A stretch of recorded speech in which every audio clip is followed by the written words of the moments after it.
नमस्कार, आप देख रहे हैं सी टाइम्स। मैं हूं आपके साथ विवेक त्रिवेदी। आज हमारे साथ स्टूडियो में मौजूद हैं आंध्र प्रदेश तेलंगाना हाई कोर्ट से पूर्व मुख्य न्यायाधीश जस्टिस वी ईश्वरैया जी, जो कि पूर्व राष्ट्रीय पिछड़ा वर्ग आयोग के अध्यक्ष भी रहे हैं। उनके साथ ही हमारे साथ मौजूद हैं जस्टिस वीरेंद्र सिंह यादव, जो कि इलाहाबाद हाई कोर्ट से पूर्व न्यायाधीश भी रहे हैं। सर, आप सामाजिक परिवर्तन गठबंधन के तहत अखिल भारतीय पिछड़ा वर्ग का जो 2 दिवसीय सामाजिक न्याय सम्मेलन का आयोजन 13 और 14 मई को पीएसएम कॉलेज जबलपुर में किया गया, जिसके तहत आप जबलपुर में पधारे हैं। सर, संस्कारधानी जबलपुर में आपका बहुत बहुत स्वागत है। साथ ही सी टाइम्स परिवार की तरफ से हम आपका बहुत बहुत स्वागत करते हैं। सर, मेरा सबसे पहला क्वेश्चन है कि आपके यहाँ आने कार्यक्रम में भाग लेने पर किन किन विषयों पर व्याख्यान हुआ, इसके बारे में हम चाहते हैं कि आप हमारी जनता को बताएं, शहरवासियों को बताएं।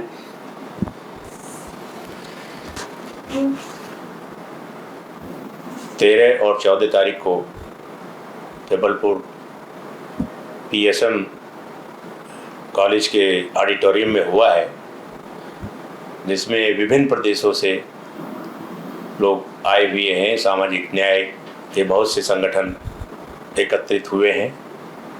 सोशल रिवॉल्यूशन अलायंस एक संस्था है जिसके कन्वीनर जस्टिस ब्रदर ईश्वरैया हैं और मैं वीरेंद्र सिंह, न्यायमूर्ति वीरेंद्र सिंह, उसका चेयरपर्सन हूँ, जिसका उद्देश्य सामाजिक न्याय संगठन, सामाजिक न्याय के ऊपर जितने भी संगठन काम कर रहे हैं उनको एकत्रित करके एक अम्ब्रेला के नीचे लाकर जो पिछड़ी जातियों, जिसमें एससी, एसटी, ओबीसी और माइनॉरिटीज़ हैं, उनके संवैधानिक अधिकारों के प्रति लोगों को जागृत करना और जहाँ जहाँ पर उनके अधिकारों का अपवंचन हो रहा है या उनको दिया नहीं जा रहा है या उनमें कोई व्यवधान उत्पन्न किया जा रहा है या उनके साथ कोई पीड़ित कार्य किया जा रहा है, उस सब के लिए सबको एकत्रित करके उसके लिए उसका रिड्रेसल कराना, उसके उनके जो उनके साथ असुविधाएं हैं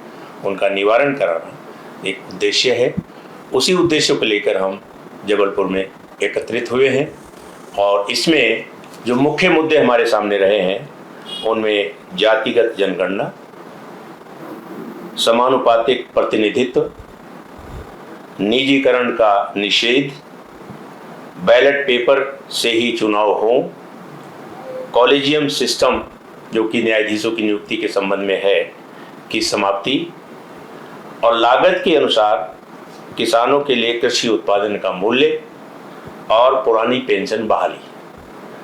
और जो सबसे महत्वपूर्ण काम है वो है जिसकी जितनी संख्या भारी उसकी उतनी हिस्सेदारी, यानी कि जो पॉपुलेशन है हमारे राष्ट्रीय स्रोतों में पॉपुलेशन के आधार पर भागीदारी सुनिश्चित की जानी चाहिए, जैसा कि हमारे संविधान की मंशा भी है। तो इसी मुहिम पर कार्य करते हुए ये 2 दिन का सम्मेलन काफ़ी अच्छा सम्मेलन रहा है। काफ़ी इसमें लोग एकत्रित हुए हैं और विभिन्न वक्ताओं ने विभिन्न प्रदेशों से, विभिन्न जिलों से आकर इन विषयों पर अपने अपने विचार रखे। जी सर, काफ़ी टाइम से देश में एक मांग की जा रही है कि जातिगत जनगणना की जाए, जिसमें ओबीसी, एससी, एसटी या जो भी कास्ट हैं उनकी अलग अलग सबकी जनगणना की जाए। इसके बारे में आपकी क्या राय है? जातिगत जनगणना 7 टाइम्स जो ब्रिटिश गवर्नमेंट यहाँ रूल करता था तब 7 टाइम्स हुआ, 1871, 1881, 1891 और 1901। जो 1901 में जो जाति जनगणना के आधार पर कुछ प्रिंसिपल स्टेट्स थे, one of the principal states were the Kolhapur संस्थान, जो साहू महाराज थे। साहू महाराज ने एक बच्चा, एक पढ़े लिखे बैकवर्ड क्लास वाले आज जाके पूछे कहते जो राजा, फिर हमारे जनसंख्या कितना है, हम सरकार को कितना संपदा दे रहा, फिर हमारे को कितने नौकरियां हैं। मैं ये क्वेश्चन पूछना चाहता हूँ। उन्हें इंक्वायरी करके 90% संपदा सरकार को ये बैकवर्ड क्लासेस पे कर रहा और उसमें 1% भी उसमें नौकरियां नहीं करते। तो उन्हें साहू महाराज 50% रिजर्वेशन किया 1901 में। माना इसका जो जातिगत जनगणना के आधार से उसको आंख खोला, फिर उन्हें रिजर्वेशन दिया। बाद में 1931 लास्ट सेंसस हुआ, सेंसस के बाद में 1941 जो सेकंड वर्ल्ड वॉर शुरू हुआ वो पब्लिश नहीं हुआ। फिर इंडिपेंडेंट आए बाद, कॉन्स्टिट्यूशन लागू करे बाद, जो खाली सेंसस एक्ट 1948 के अंदर खाली सेंसस की हो रहा, मगर जाति जनगणना नहीं हो रहा। उसमें जो मुस्लिम्स का होता है, क्रिश्चियंस का होता है, हिंदूज का होता है, जैन्स का होता है, हर रिलीजियस डिनोमिनेशन रहता, एससी एसटीज का भी होता, वुमेन और मेन का भी होता, मगर बैकवर्ड क्लासेस का कोई भी प्रावधान नहीं है उसमें, क्योंकि सबकी गिनती रहता है ये देश में, हर जानवरों का रहता, सबकी रहता, मगर अपने पक्षियों का रहता, मगर आदमियों का क्यों जनगणना नहीं रहना? क्योंकि जाति जनगणना होने से आप रिजर्वेशन लागू करा, मंडल कमीशन के तहत से उन्हें 1931 सेंसस के आधार से 52% बोला, 52% बोलने से 27% रिजर्वेशन मिला। और कोर्ट पूछता है आपका आंकड़े कहाँ है? Where is the proof that your population is more than 50%? 30% है, 35% है, सैंपल सर्वे बोलता 41% है, आप लोग बोलता 60% है, क्या है? कोर्ट से पूछ रहा, सरकार पूछता, जो नेहरू ने बोला 1961 में, हम बैकवर्ड क्लासेस का रिजर्वेशन नौकरी में नहीं देना चाहते, उस वास्ते जाति जनगणना करने का भारत सरकार का पॉलिसी नहीं है। उस वास्ते स्टेट सरकार ने कमीशन डाला। स्टेट सरकार का स्टेट ओबीसी लिस्ट पहले से है, मंडल कमीशन से पहले। मंडल कमीशन जो 1980 में कमीशन रिपोर्ट हुई बाद 90 में वीपी सिंह ने उन्हें डिक्लेयर किया, मैं मंडल कमीशन रिपोर्ट लागू करता हूँ। सो 93 में पीवी नरसिम्हा राव सरकार में वो मंडल कमीशन का मेमोरेंडम आया, उसमें वो मंडल कमीशन रिपोर्ट में 27% रिजर्वेशन ओबीसी को दिया, 10% रिजर्वेशन इकोनॉमिकली बैकवर्ड क्लासेस दिया। जो सुप्रीम कोर्ट में इंदिरासानी वर्सेस यूनियन ऑफ इंडिया में 10% को इकोनॉमिक बेस्ड पे रिजर्वेशंस नहीं हो सकता, और उसको education, employment, economic welfare measures दे सकता, उसको मदद दे सकता, मगर रिजर्वेशंस नहीं हो सकता, कॉन्स्टिट्यूशन परमिट नहीं कर सकता। वो काट दे के काल 27% ओबीसी का रिजर्वेशंस कायम करे। रिजर्वेशंस वो क्रीमी लेयर बोल के उसमें आधा भी रिजर्वेशंस नहीं मिला। और आज देश की एक 92 में और एक कॉन्स्टिट्यूशन ऑफ इंडिया में अमेंडमेंट हुआ, वो 342 D6 and T6 local bodies में भी रिजर्वेशन होना। लोकल बॉडीज में रिजर्व, जो पार्लियामेंट में शेड्यूल कास्ट, शेड्यूल ट्राइब्स, उसका जनसंख्या के आधार पर उसका प्रोपोर्शनल रिजर्वेशन एमपी एमएलए से उसमें है, मगर लोकल बॉडीज में शेड्यूल कास्ट की भी रिजर्वेशन नहीं था। सो लोकल बॉडीज में जो ग्राम पंचायत में, म्युनिसिपैलिटी, म्युनिसिपल कॉर्पोरेशन में 92 में जो संविधान संशोधन हुआ, अमेंडमेंट हुआ, उसमें एससी एसटी को उसके जनसंख्या के अनुपात में रिजर्वेशन लोकल बॉडीज में होना। बैकवर्ड क्लासेस का जो स्टेट सरकार ने एक कानून बन के उसको जितना रिजर्वेशन देना चाहता है वो दे सकते। तो फिर मंडल कमीशन सुप्रीम कोर्ट ने ये मंडल केस में ये बोला, एससी से एसटी का रिजर्वेशन जितना भी चाहे 50% रिजर्वेशन से ज्यादा नहीं देना, जो 50% माइनस एससी एसटी जितना भी बचा वो भी इसको दे सकते हैं। इसी आधार से जो 27% रिजर्वेशन कायम करा, मगर लोकल बॉडीज में रिजर्वेशन देना बोल के है, मगर लोकल बॉडीज में रिजर्वेशन कितना ओबीसी का पॉपुलेशन है वो नहीं है। उस वास्ते एक सुप्रीम कोर्ट में एक केस ने बोला, संविधान में ओबीसी को रिजर्वेशन दिए बोले बाद भी उन्हें बोला ये social education backward class list article 15(4) के अंदर एजुकेशन के पर्पस, 16(4) के अंदर एम्प्लॉयमेंट के पर्पस लागू होता, मगर वो लिस्ट ये लोकल बॉडीज में इम्प्लीमेंट नहीं कर सकता। आप अलग से उसको जो जनगणना करना है, ये सुप्रीम कोर्ट ने दिया है। उस वास्ते ये आज की हमारे डिमांड है, क्योंकि जो सेंट्रल ओबीसी लिस्ट मंडल कमीशन के आधार से बना, state OBC list state commission के आधार से बना, अभी रिक्वायरमेंट इज देयर जो लोकल बॉडीज में रिजर्वेशन को देने के वास्ते ये social education backward class list अलग मेंटेन करना स्टेट्स ने, central services, central education, central public से अंडरटेकिंग के वास्ते सेंट्रल अलग से होना, सेंट्रल का है अभी, मगर स्टेट का कोई भी संविधान के अंदर करे सो आंकड़े नहीं है। उस वास्ते हम स्टेट को डिमांड कर रहा, और स्टेट को आप जो बैकवर्ड क्लासेस का लिस्ट तैयार करो और सर्वे करके सेंटर को भी हम डिमांड कर रहा, जो सेंसस के साथ जो 2011 सेंसस पब्लिश नहीं हुआ उसको हम डिमांड करें, मगर उसमें 1.5% गलतियां हैं बोल के वो लोग सुप्रीम कोर्ट में हलफनामा दिया।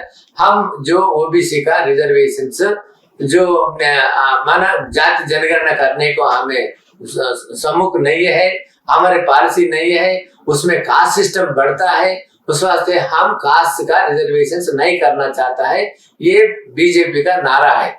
मगर हम रिसेंटली 3 अप्रैल को जो हम एक मीटिंग कायम करें पॉलिटिकल पार्टीज के साथ, उसमें जो इसमें तमिलनाडु मुख्यमंत्री स्टालिन है, गेहलोत है, नीतीश तेजस्वी यादव है, अपने अखिलेश भी है, कई पार्टी ने, हम सामाजिक संस्थाएं पॉलिटिकल पार्टी के साथ मिलकर एक नेशनल वेबिनार करा, उसमें हर जने ने फिर जाति जनगणना करना बोल के डिमांड डाला, कांग्रेस पार्टी में मैनिफेस्टो में डाला और कर्नाटक में भी प्रचार किया।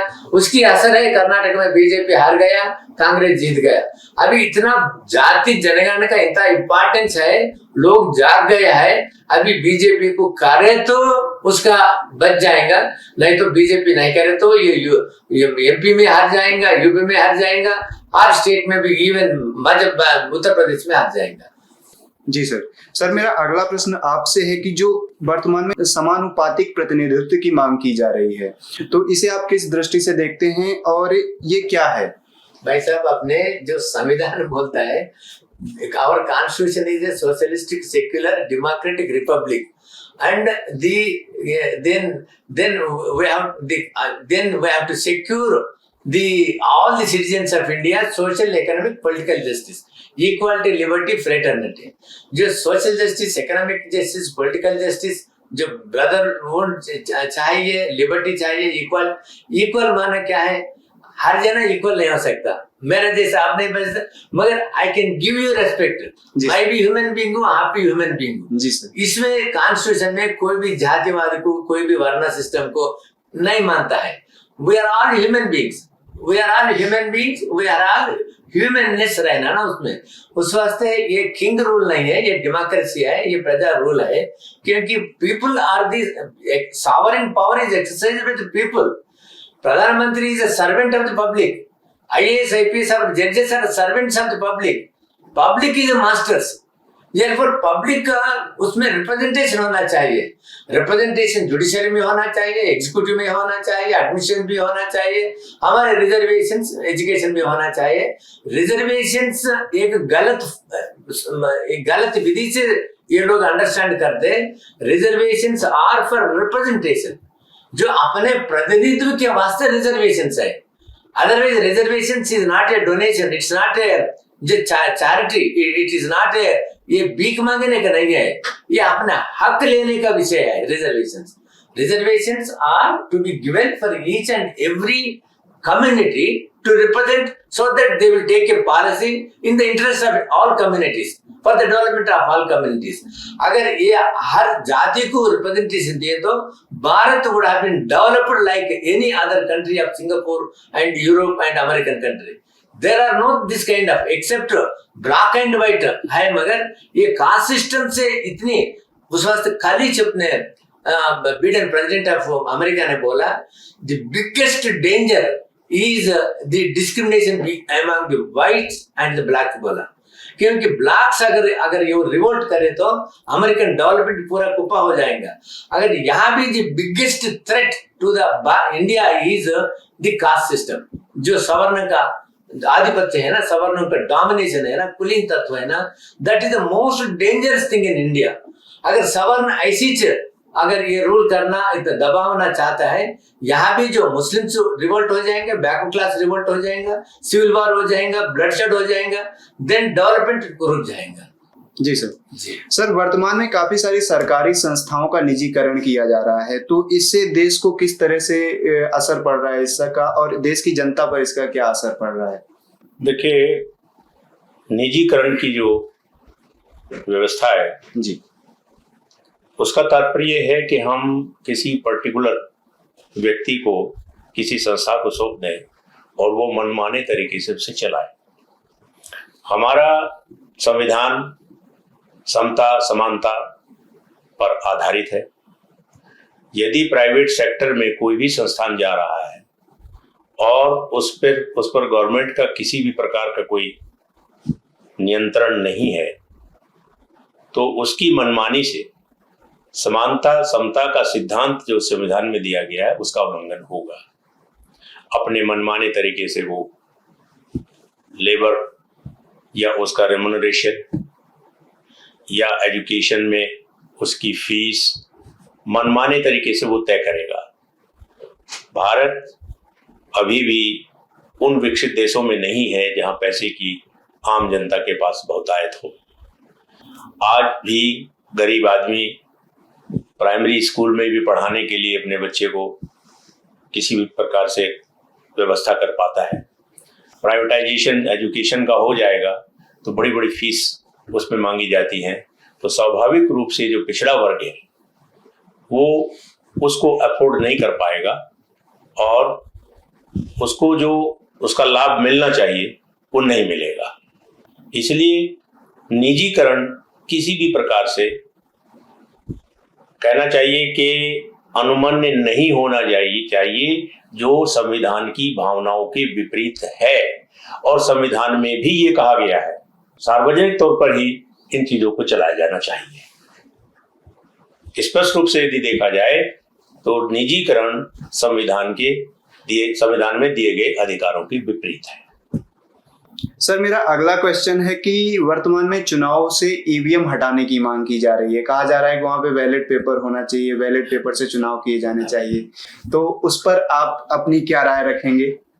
देखिए, सरकार को एक किसी भी प्रकार के मामले में जिद्दी नहीं होना चाहिए। जी। यदि जनता ये मांग उठा रही है कि ईवीएम की बजाय बैलेट पेपर से चुनाव कराया जाए तो उस पर सरकार को विचार करना चाहिए। और यदि ईवीएम की आप हिस्ट्री में जाएं तो जहां से ईवीएम इजाद हुआ था उन्होंने भी इस बात को इससे इलेक्शन कराने के लिए इसलिए बंद करा दिया कि इसकी ऑथेंटिसिटी का सवाल है कि ये ऑथेंटिक है या नहीं, इसको हैक किया जा सकता है या नहीं, इसमें मनमाने तरीके से परिवर्तन किया जा सकता है नहीं, दूर बैठ के भी इसमें जो है इसके रिजल्ट को चेंज किया जा सकता है या नहीं। ये मामला बहुत दिनों से चल रहा है, सुप्रीम कोर्ट में भी गया। ईवीएम ये मानते हुए कि ईवीएम को किसी भी प्रकार से प्रभावित किया जा सकता है और इसकी ऑथेंटिसिटी का प्रश्न है कि इससे फेयर मतलब जो निष्पक्ष चुनाव हो सकता है या नहीं। तो इस बात को रूल आउट करने के लिए सुप्रीम कोर्ट ने ऑर्डर किया कि ईवीएम में पेपर ट्रेल लगाई जाए। पेपर ट्रेल लगेगी तो जो व्यक्ति वोट डाल रहा है उसको विदिन 15 सेकेंड ये दिख जाएगा कि उसने जिस बटन को दबाया है वही निशान लाके पेपर पे लाके वो ड्रॉप हो गया है, नीचे पड़ गया है। और अगर कभी ऐसी स्थिति आती है कि किसी चुनाव के बारे में कोई सवाल उठता है तो मिलान कर लिया जाए पेपर ट्रेल का और ईवीएम की इलेक्ट्रॉनिक मशीन में जो गिनती आई है। ये किसी भी दल की साजिश रही हो या कुछ भी रही हो उसके बारे में मैं स्पष्ट नहीं कह सकता हूं, लेकिन जानबूझकर एक रिट फाइल की गई कि साहब पेपर ट्रेल जो लगाने की बात कही गई है वो उसमें जो है केवल 50% में ही लगाई जाए। अब पहला सवाल तो यहां होता है कि जब पहले एक बार जजमेंट सुप्रीम कोर्ट दे चुकी है कि ईवीएम की जो प्रमाणिकता है वो संदिग्ध है, इसलिए पेपर ट्रेल लगाई जाए, उसका अपने आप में ही अर्थ है कि प्रत्येक ईवीएम में पेपर ट्रेल लगाई जानी चाहिए। जी सर। तो पहले तो चुनाव आयोग ने उसी का उल्लंघन किया कि लगाई ही नहीं। काफी सख्ती के बाद सुप्रीम कोर्ट के ऑर्डर के बाद पेपर ट्रेल लगाना शुरू किया और जब पेपर ट्रेल लगाना शुरू किया तो कांग्रेस की तरफ से रिट फाइल कर दी गई कि पेपर ट्रेल की गिनती जो है वो केवल 50% सीमित रखी जाए। अरे भाई, आप ऐसी भावना वो लेके क्यों गए हैं कि कम से कम 50% की गिनती की व्यवस्था की जाए। आप ऐसा सिस्टम, ऐसा रिट लेके क्यों गए? जब पहले से ईवीएम में पेपर ट्रेल लगाने की व्यवस्था कर दी गई तो इसका तात्पर्य ये है कि प्रत्येक ईवीएम में पेपर ट्रेल लगनी चाहिए। उस रिट को सुप्रीम कोर्ट ने डिसाइड करते हुए, गॉड नोज क्या धारणा उस वक्त रही है, उन्होंने कह दिया कि नहीं 50% नहीं, केवल 1% जो है में जो है पेपर ट्रेल की गिनती होगी। तो ये सब क्या है? अब कुछ भी हो, ये तो मान लिया गया ना कि पेपर ट्रेल लगाना आवश्यक है, और अगर पेपर ट्रेल नहीं लग रही है तो ईवीएम के रिजल्ट की प्रमाणिकता संदिग्ध है। तो फिर ईवीएम से इलेक्शन क्यों कराया जा रहा है जब उसकी प्रमाणिकता संदिग्ध है? उसको बैलेट पेपर से क्यों नहीं कराया जाना चाहिए? इस पर विचार किया जाना चाहिए और गवर्नमेंट को इस पर ध्यान देना चाहिए, चुनाव आयोग को इस पर ध्यान देना चाहिए। जी सर, अगला मेरा क्वेश्चन है कि कॉलेजियम सिस्टम जो अभी वर्तमान में चल रहा है उसमें क्या कमियां हैं, उसमें क्या क्या सुधार की आवश्यकता है?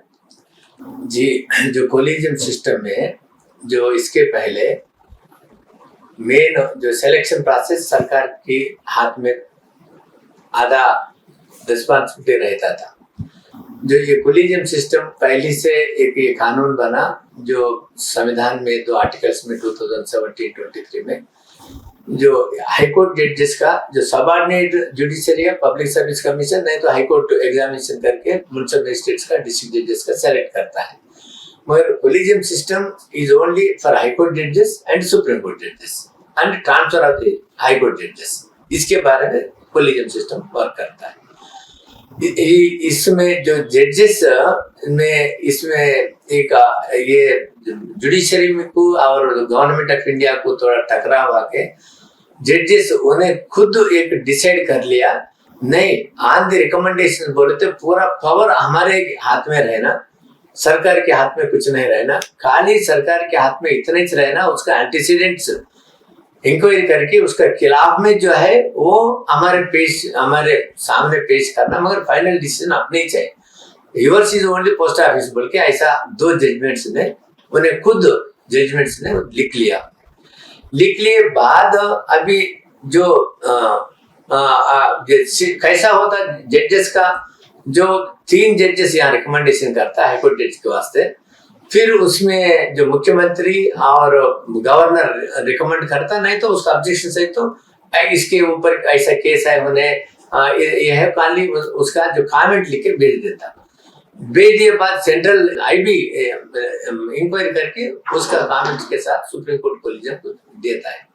सुप्रीम कोर्ट कॉलेजियम वहां का हाईकोर्ट का एक सुप्रीम कोर्ट जज रहता, उसका भी ओपिनियन लेके वहां क्लियर करे तो क्लियर होता, नहीं तो वहीं ड्रॉप हो जाता। क्लियर करे तो फिर प्रधानमंत्री से प्रेसिडेंट ऑफ इंडिया जाके वारंट निकलता, अपनी शपथ लेता। और सुप्रीम कोर्ट जजेस का जो उसमें सुप्रीम कोर्ट जजेस को रिकमेंड करने में 5 जजेस कॉलेजियम सिस्टम रहता, चीफ जस्टिस एंड उसके 4 बाद में। उन्हें उसके ऊपर वो ट्रांसपेरेंसी नहीं है, वो लोग अकाउंटेबिलिटी नहीं है, करप्ट आदमी को ले सकता है, कुलीन तत्व को, उसका जातिवाद को, उसके रिश्तेदार को ले सकता है, कहीं भी कोई भी रिप्रेजेंटेशन नहीं है। अगर अभी देखो फॉर एग्जांपल मैं बोल रहा हूँ, जो सुप्रीम कोर्ट बना अभी से अभी तक खाली एससीज का, इन्हें परसों अपने लॉ मिनिस्टर ने क्वेश्चन पूछा और एक पार्लियामेंट्री कमेटी को लॉ मिनिस्टर को पूछे तो उन्हें बोला एससी का अभी तक एसटी का 1.3% है सुप्रीम कोर्ट जजेस में अभी तक, उसका पॉपुलेशन 8% है, उसका रिप्रेजेंटेटिव सुप्रीम कोर्ट में ओनली 1% है। एससी का 2.5% है, एससी का उसका पॉपुलेशन कितना 16% है, 16% में ओबीसी का 60% वालों को खाली 10% है, माना ये पूरा 14% है। एससी एसटी 80% लोगों का सुप्रीम कोर्ट में रिप्रेजेंटेशन खाली 14% है, 20% वालों का 80% रिप्रेजेंटेशन है। मगर जो कोर्ट का ये है सामाजिक न्याय करने का, the function of the justice delivery system is to social justice है।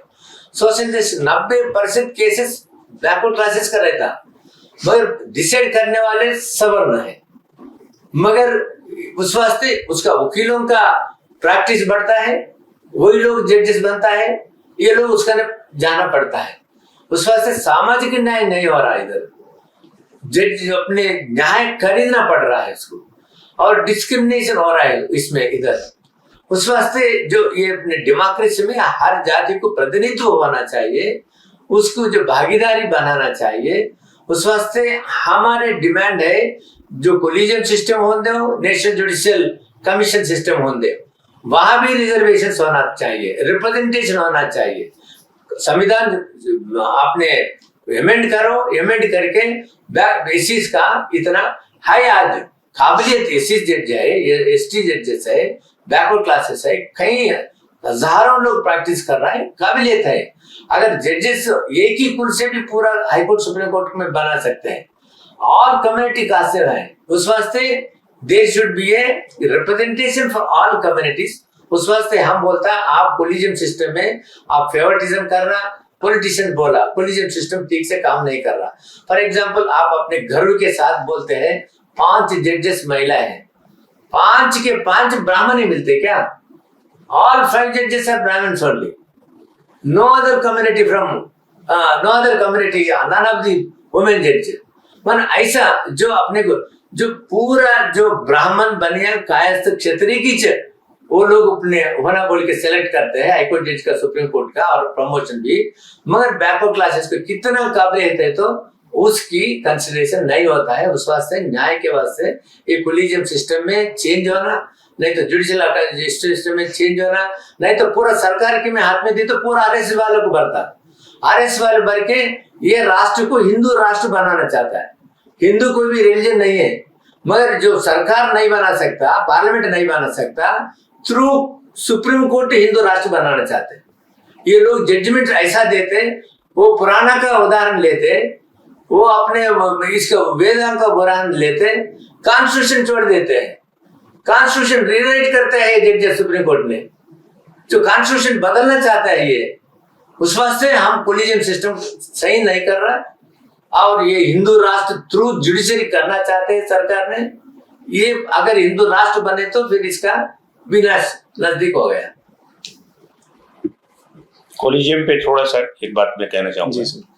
कॉलेजियम के बारे में आम पब्लिक की धारणा बहुत ज्यादा फेवर में नहीं है, लेकिन संवैधानिक दृष्टि से यदि देखा जाए तो हमारे संविधान में ये पावर जजों को अपॉइंट करने की, सुप्रीम कोर्ट और हाई कोर्ट के जजों को अपॉइंट करने की संविधान में कार्यपालिका को दी गई, यानी राष्ट्रपति को दी गई। और राष्ट्रपति किसकी सलाह पे काम करते हैं? मंत्रिपरिषद की। और उसमें एक प्रोविजन किया गया है कि वो सुप्रीम कोर्ट के चीफ जस्टिस से सलाह मशवरा करेंगे। ये व्यवस्था थी, और ये व्यवस्था नेहरू और शास्त्री जी के प्रधानमंत्री काल तक चली। उसके बाद इंदिरा गांधी के कार्यकाल में कुछ राजनीतिकरण शुरू हुआ, कुछ वरिष्ठता क्रम का उल्लंघन किया गया कि इस जज की सीनियरिटी को काट के उससे नीचे वाले जज को बना दिया गया। 2-3 मामलों में ऐसा हुआ। उसके बाद जब सुप्रीम कोर्ट ने ये देखा कि कार्यपालिका हमारे काम में दखल दे रही है, तो उन्होंने रिएक्ट किया। उन्होंने रिएक्ट ये किया कि उन्होंने उनके हाथ से ही पावर अपने हाथ में ले ली कि आप जो भी अपॉइंटमेंट करेंगे राष्ट्रपति, जो हम कहेंगे उनको करेंगे, हमारी रिकमेंडेशन पे करेंगे। यहां वो एक अति हो गई। तो एक बैलेंस होना चाहिए, क्योंकि नियुक्ति का अधिकार कार्यपालिका का होता है, और कार्यपालिका मनमानी न कर सके तो न्यायपालिका का दखल होना चाहिए।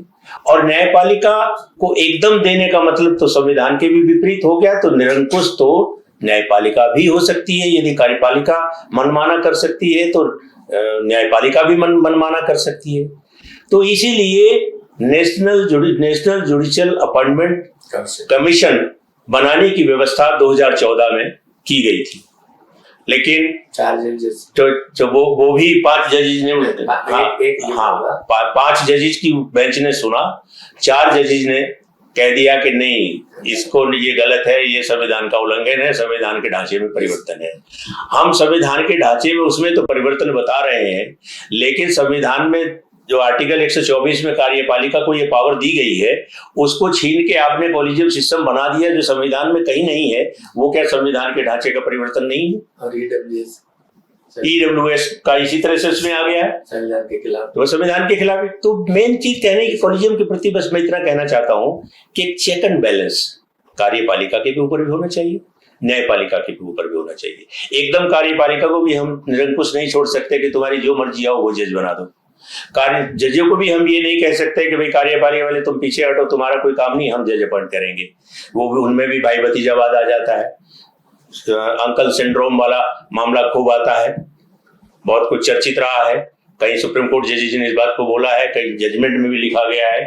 तो जब ये इस तरह की बातें आती हैं तो एक बैलेंसिंग अप्रोच होनी चाहिए कि कार्यपालिका और न्यायपालिका की सहमति से जिस तरह नेशनल जुडिशियल अपॉइंटमेंट कमीशन बनाया गया था उसी तरह का कमीशन बनाया जाना चाहिए। सुप्रीम कोर्ट में यदि उस कमीशन में कुछ कमी नजर आई थी तो पार्लियामेंट को चाहिए उस कमियों को दूर करते दूसरा नेशनल जुडिशियल अपॉइंटमेंट कमीशन बना दे, तो कॉलेजियम सिस्टम अपने आप खत्म हो जाएगा।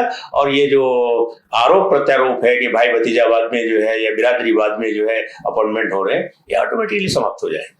और इंडिपेंडेंस ऑफ जुडिशरी को कायम करने के वास्ते एक बार अरुण जेटली साहब ने, मंत्री है जब, पार्लियामेंट में बोला ये जजेस कैसा अपने जो आफ्टर रिटायरमेंट चाहते हैं, आफ्टर रिटायरमेंट के वास्ते कैसा कॉम्प्रोमाइज करते हैं हमारी सरकार से।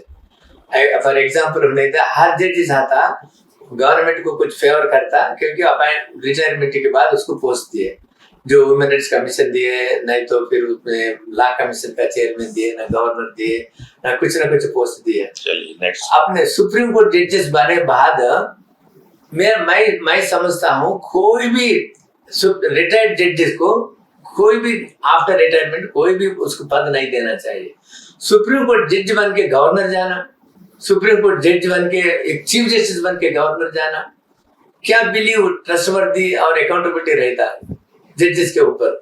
माना जजेस आल्सो जितना पावर दिया, they are not working independently impartially, they are also with expectation some of the जजेस आर डूइंग। जी सर, अगला मेरा प्रश्न है कि लागत के अनुसार कृषि उत्पादन का मूल्य प्रत्येक किसान को मिले, ये कैसे संभव हो पाएगा और इसके क्या फायदे होंगे, इसके बारे में। किसानों से संबंधित मामला है। मैं किसान का बेटा हूं और किसान हूं। मैं जान सकता हूं इस बात को कि किसान कितनी परेशानी में है। एक तो प्राकृतिक आपदाएं उसके ऊपर इतनी आती हैं जी सर, कि जब वो फसल बोने को चलता है तब सूखा, बाढ़ या अतिवृष्टि होती है, पाला पड़ता है। और जब उसकी फसल तैयार होती तब भी आप देखिएगा, मेरा अपना तजुर्बा है कि उस वक्त अवश्य होता, अब गेहूं कटने को होगा तो बादल, ओला और ये सब आ जाएगा। एक तो प्राकृतिक आपदा उस बेचारे पे वैसे ही रहती है। दूसरी उसकी सबसे बड़ी आपदा है कि किसान ही एक ऐसा प्रोड्यूसर है कि जो अपने प्रोडक्ट को बेचने के लिए दूसरी जगह जाता है। अदरवाइज जो आदमी अपना प्रोडक्ट करता है, ग्राहक उसके पास खरीदने आता है। आप कंसेप्ट देखिए कि हम जो है अपने प्रोडक्ट को उठाए घूमते हैं मंडी में कि भाई हमारा ये प्रोडक्ट ले लो। आप अपने प्रोडक्ट को कहां बेचते हैं? अपनी दुकान पर रखकर। आपका प्रोडक्ट आपकी दुकान पर बिकेगा। तीसरा जो है, इतनी सब उसके साथ असुविधाएं होने के साथ साथ भी उसके ऊपर जो है कृषि मूल्य आयोग बैठा दिया गया है कि वो इसकी लागत और व्यय तय करेगा।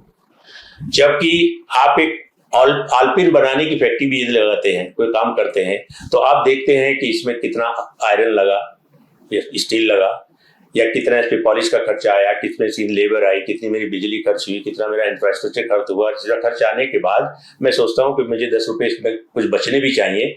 उसकी कीमत आप तय करते हैं और तय करने के बाद अपने प्रोडक्ट को मार्केट में निकालते हैं। क्या किसान को ये सुविधा आपने दे रखी है? उसके लिए तो आपने कृषि मूल्य आयोग बना दिया कि हर वर्ष सरकार डिक्लेयर करेगी गेहूं का भाव ये रहेगा।